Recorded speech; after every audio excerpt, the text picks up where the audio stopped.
Ô, Gilmar, aproveitar que você está diariamente nos corredores do Congresso Nacional para você nos dar um pouco a temperatura em torno da discussão desta anistia aos golpistas do 8 de janeiro. Um projeto que foi, na verdade, apresentado lá atrás, não é, André, pelo senador Hamilton Mourão, e depois foi apresentado por um outro, que é o Valadares, não é isso, André? Qual que é o nome? Você tinha falado no início do programa. O primeiro que apresentou o projeto foi aquele lá da Igreja Universal, né? Como é que é o nome dele? Marcelo O Crivella. Sóstenes. Ah, o Crivella. Marcelo Crivella. Perfeito. Marcelo Crivella apresentou, depois o Mourão apresentou, e agora apresentou também o Rodrigo Valadares. Rodrigo Valadares. Exato. Então, quer dizer, são nas duas casas, né? Tem tanto do Senado quanto da No Câmara dos Senado. Deputados. E aí, Gilmar, ouvindo ali os parlamentares, dentro do Congresso, há um sentimento de tocar isso à frente? Eu estou te perguntando porque isso, e já foi amplamente colocado, e se tornou até moeda de troca para apoio à sucessão de Arthur Lira. O Valdemar Costa Neto estaria justamente conversando com o candidato que encampasse esse tipo de projeto. Você acha que existe ambiente para isso no Congresso Nacional? Bom, eu acho o Congresso Nacional hoje um circo. Essa semana, por exemplo, de um lado estava o Silas Malafaia, dando discurso, entrevista, né? Não é uma entrevista, é um discurso, os gritos, os berros. Do outro lado estava um deputado da Bahia, que sempre anda com a Bíblia na mão, para cima e para baixo, cantando ao lado dele. E outros deputados falando sobre a situação, enfim, sobre esse caso, inclusive, do PL do aborto. Esse PL do aborto, ele foi empurrado para frente pelo próprio Arthur Lira. Vai lá, a agosto, cria uma comissão de representatividade e talvez vamos votar, talvez a gente não vote. Essa proposta de anistia, eu acho que ela vem cobrir a vaga desse PL do aborto, sabe? É o que catalisa discurso. E precisa ter um discurso para a direita, nesse discurso simplista que existe. Né? Não há um debate, é apenas uma proposta horizontalizada e daí se coloca isso nas redes sociais. De outra forma, tem um movimento desses parlamentares que se alimentam da própria rede social, que foram eleitos, enfim, sobre isso. Então, é uma mistura muito, muito louca que está acontecendo no Congresso Nacional. Os próprios parlamentares, muitos, inclusive do PL, que eu conversei essa semana, estão insatisfeitos o rumo que está se colocando, entende? Para a qualidade do discurso, qualidade do próprio parlamentar. Não é atacando a democracia, nem atacando o parlamento, mas eu acho, e nem atacando os parlamentares que foram eleitos. A questão é que eles precisam melhorar os seus discursos, precisam melhorar a qualidade das suas informações e do debate, porque a política é isso, como disse o professor Rodrigo, a política é o ato da conversa, é um ato da conversa. Inclusive, essa semana eu estava assistindo uma série chamada Star Trek, onde o capitão ele acaba se envolvendo lá numa manifestação de alienígenas que eles pensam que a Terra vai atacá-los. E aí tem uma transição entre tempo de 400 anos para frente e 400 anos para cá, de que tem alguma coisa errada aí. Então, tem um personagem que viaja no tempo. E aí ele diz o seguinte: você não pode atacar os alienígenas que querem atacar a Terra. Você precisa ir lá e conversar. Então, isso é uma demonstração muito clara de que a conversa ainda é o melhor recurso. Não é na ditadura. A ditadura manda prender e arrebenta, tal, como disse o Figueiredo. Mas hoje o que falta no Congresso Nacional é um pouco de conversa, um pouco de paciência, um pouco de ouvir o outro lado e chegar a um denominador comum. Está muito simples hoje de entrar numa discussão ou eles, ou eu, ou a direita, ou a esquerda, etc. Como disse um pouco atrás, isso vai contaminar, inclusive, a eleição municipal, quando deveria estar sendo discutido soluções para as cidades. Veja o caso de São Paulo, por exemplo. O prefeito vai perder o apoio do Bolsonaro porque o Bolsonaro é contra o Boulos porque não sei o quê. Quer dizer, não se está discutindo o problema da capital de São Paulo. E isso está se passando para todas as cidades, infelizmente. E esse ambiente está corrompido dentro do Congresso Nacional.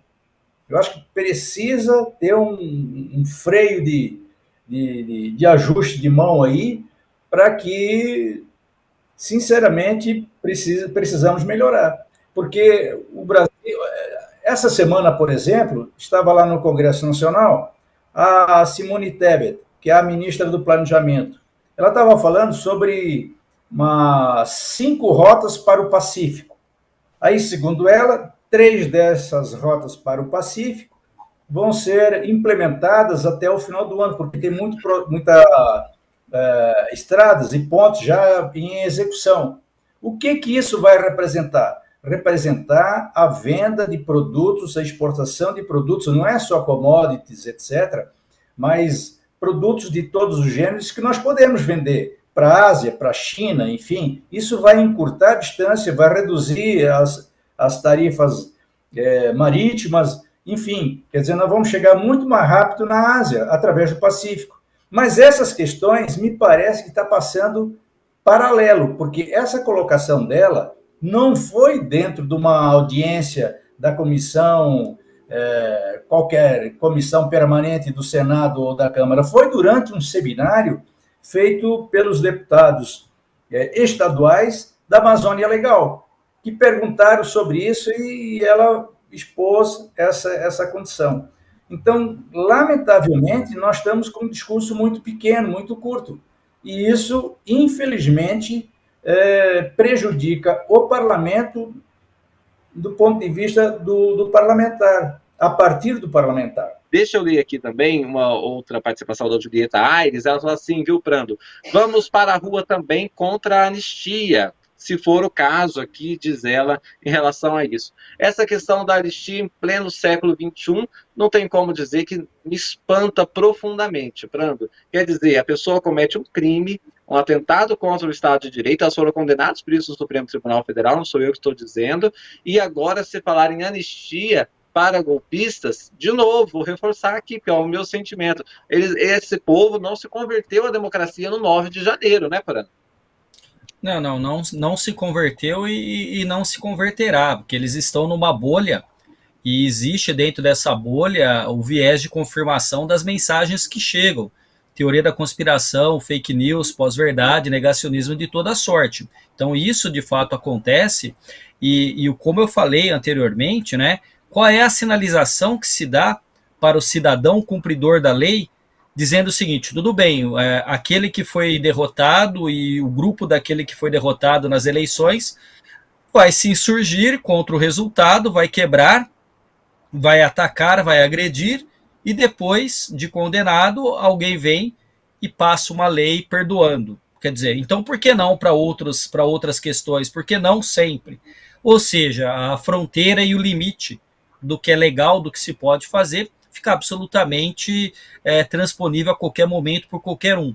Então, pedagogicamente, a punição tem que ter um sentido. Por isso que eu quis enfatizar de que a justiça ela não é vingança. A justiça ela tem que seguir os seus trâmites, com direito ao contraditório, com ampla defesa, dentro das instituições, observando, de fato, aquilo que aconteceu e não a narrativa daquilo que acham que aconteceu, o que poderia ter acontecido, não é? Porque aí a gente deixa para a literatura, para o realismo fantástico. A grande questão é que qualquer ideia de uma anistia, ela gerará, obviamente, como colocou quem nos acompanha aqui, membro do canal, uma insatisfação, e as pessoas provavelmente vão se revoltar com isso. Então, porque aí o que acontece? Aí fica aquela questão do sinal trocado. Então, hoje, se o meu grupo político atentar contra o Estado Democrático de Direito, ele vai ser perdoado. Quando for o outro e eu tiver no poder, eu vou perdoar o outro também? Ou é só para o meu grupo? Ou é só para aqueles que estão na minha perspectiva? É por isso que a democracia, costuma se dizer, não é um dos melhores regimes políticos, mas pelo menos é o menos pior de todos eles. Porque o contraditório, a discussão, o conflito vai ser no campo da discussão, da retórica, né? Eu estava aqui vendo o Gilmar falando, né, a respeito do Congresso, do que tem acontecido no Congresso. Aí também quem nos acompanha aqui agora falou que é uma cachorrada, e aí o Afonso pediu desculpa aos cachorros, né? E aí cabe lembrar sempre que esses cachorros, ou não, qualquer metáfora que se queira, foram eleitos, né? Eles foram legitimados pelo voto. Então a gente tem que perguntar por que esse discurso ele é inexistente, quando existente ele é tão raso e ele é tão afeito à violência, aos ataques, porque esse discurso ele ganha força, ele ganha atração pelos algoritmos das redes sociais.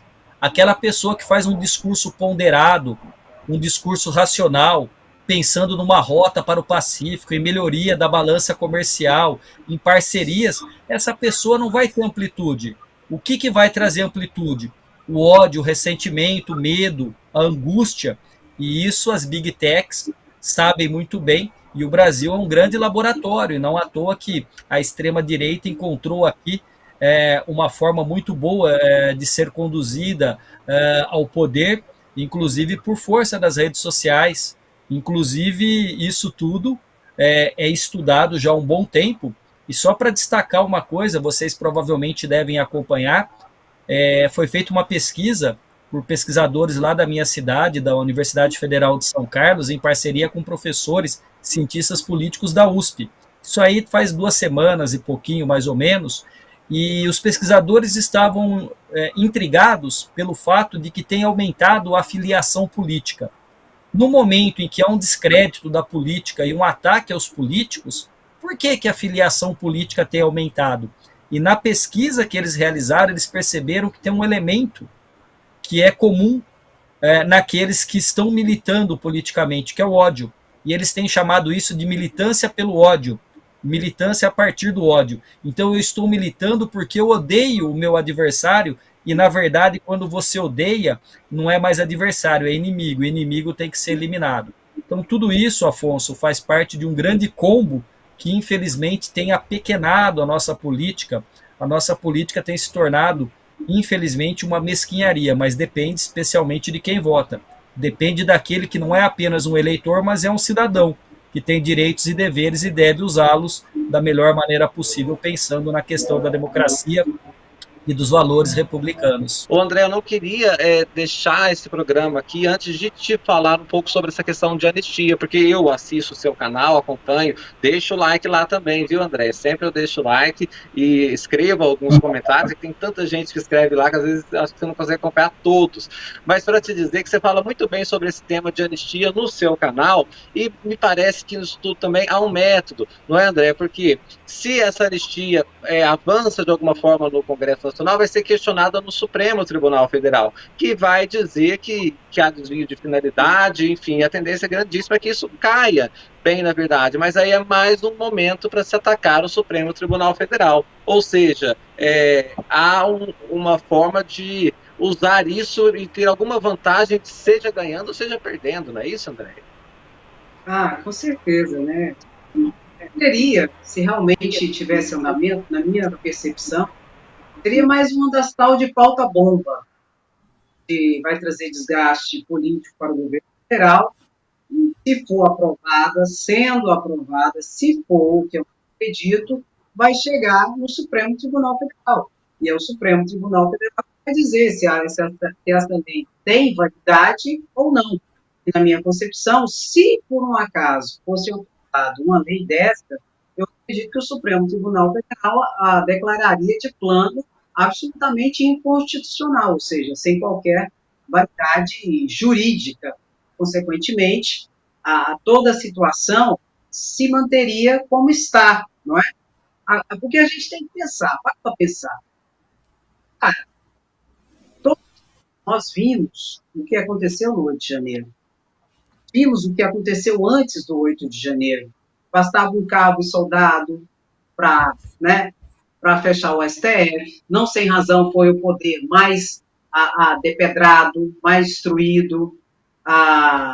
Lula não sobe a rampa, Lula não sobe a rampa, não sobe a rampa, e todo aquele movimento de convulsão social, né, os bloqueios nas rodovias, parecia uma situação de guerra civil. Eu me lembro muito bem que eu vim aqui em Brasília e quase que eu não consigo voltar para Goiânia. Parecia que estava sitiado, porque os postos de combustíveis estavam fechados, que eles estavam com medo, tinha barreira na rua de Goiânia para Brasília, uma situação assim realmente de muita insegurança e quase de convulsão social. E isso, não cabe anistia para isso. Não sem razão que o Procurador-Geral da República pediu para muitos 30 anos e 6 meses de cadeia. Tem um trabalho da Polícia Federal, tem um trabalho dos Procuradores da República, tem um trabalho do Supremo Tribunal Federal, tem um trabalho agora dos agentes da política criminal, enfim. Então, isso não vai ser jogado fora. E eles podem até, talvez, tentar uma movimentação política para trazer mais esse desgaste para o governo, mais esse desgaste para o Supremo Tribunal Federal, depois dizendo que é o ativismo judicial, mas eu sinceramente, ainda acredito que não terá o devido andamento nesse projeto. E se tiver esse tipo de projeto de anistia, se tiver, o Supremo Tribunal Federal vai declarar ele absolutamente inconstitucional. Eu só quero responder uma pergunta, se você me permite, de uma pessoa aqui do chat, que ela perguntou assim para mim, uma pergunta assim, Andréia, essas pessoas que estão foragidas, a pena dela pode se agravar? Foi a pergunta que foi feita aqui por alguém. A questão da fuga, ela é apenas uma infração disciplinar. Ela não tem um condão de aumentar a pena de ninguém. A fuga pura e simples. Estou falando daquela pessoa que foge e comete outros crimes. A fuga pura e simples não tem um condão de aumentar a pena, mas ela tem um condão de tirar benefícios penitenciários. Por exemplo, se ela estava usando tornozeleira, que é uma medida cautelar, pode ser transformada em prisão preventiva. Se ela já tinha a condenação, estava lá respondendo, fugiu, aí estava trabalhando, teve a remissão da pena, cada 3 dias de trabalho, um dia a menos da pena, ela pode perder a remissão. Então, são situações lá interna corporis, em que ela pode receber, então, uma punição disciplinar, aumento de pena por ter fugido, simples, fuga, não tem.